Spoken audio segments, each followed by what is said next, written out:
Yoshlarni munosib ish bilan ta'minlash, ularning kasbiy rivojlanishini qo'llab-quvvatlash va ta'lim bilan mehnat bozori o'rtasidagi uzviy bog'liqlikni mustahkamlash bugungi kunning muhim vazifalaridan biri.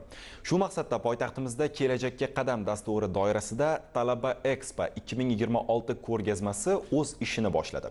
Ayni paytda talabalar shaharchasida bo'lib turgan muxbirimiz Shahzod Sultonov ushbu ko'rgazma tafsilotlari bilan jonli efir orqali bog'lanishga tayyor. Shahzod, kun xayrli bo'lsin. Marhamat, efirdasiz.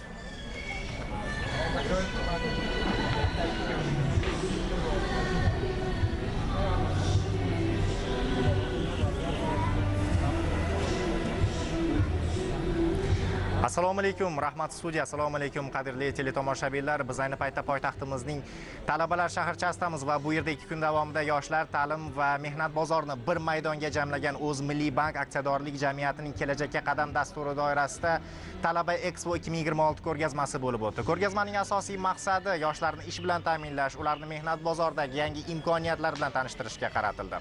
Qayd etish kerak, 2 kun davom etgan mazkur tadbirda respublikamizdagi 700 dan ziyod korxona va tashkilotlar o'zlarining bo'sh ish o'rinlari va amaliyot dasturlari bilan ishtirok etdi. Va bizda suhbatdoshi bor Oliy ta'lim fan va innovatsiyalar vazirligi mas'ul xodimi Akmal Salimov. Assalomu alaykum Akmal aka, kun xayrli bo'lsin. Biz jonli efirdamiz. Aytingchi, bugun prezidentimiz tomonidan ilgari surilayotgan, ayniqsa yoshlar siyosatiga qaralgan tashabbuslarda ilgari surilayotgan eng muhim masalalardan biri bugun yoshlarni ish bilan ta'minlashga qaratilgan. Va bugun aynan ana shu tashabbus doirasida ham mazkur ko'rgazmaning ahamiyati juda ham dolzarb ahamiyatga ega bo'lsa kerak. Muhtaram Prezidentimizni tashabbuslari bilan mana bu yil 2-yil Kelajakka qadam dasturi doirasida Talaba Expo kasb ko'rgazmalari tashkil etilmoqda. Aynan mana shu amaliyot 2025-yilda boshlangan bo'lsa, mantiqiy davom sifatida 26-yilda ham aynan mazkur amaliyot davom ettirilmoqda.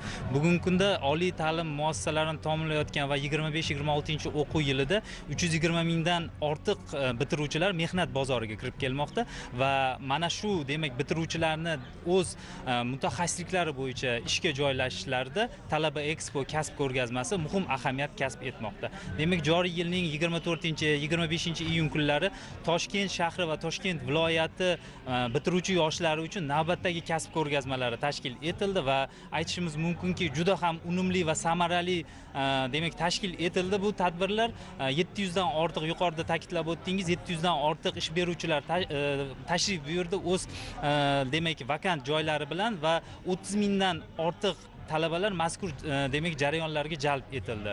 Shu bilan birgalikda 16 mingdan ortiq bitiruvchilarimiz ish beruvchilar bilan demak dastlabki suhbatlarni amalga oshirildi va 6 mingga yaqin bitiruvchilarimiz demak o'zlarini o'sha mutaxassisliklari bo'yicha ishga joylashish uchun dastlabki kelishuvlarga erishildi.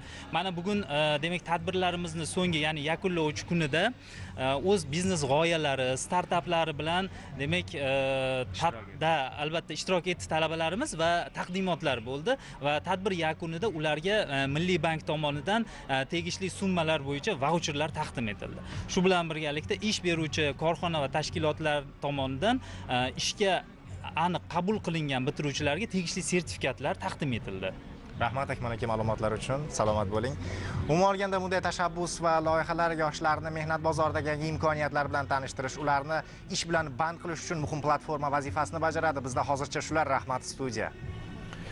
Jarayonlardan yetkazilgan ma'lumotlar uchun rahmat. Dasturimiz davom etadi.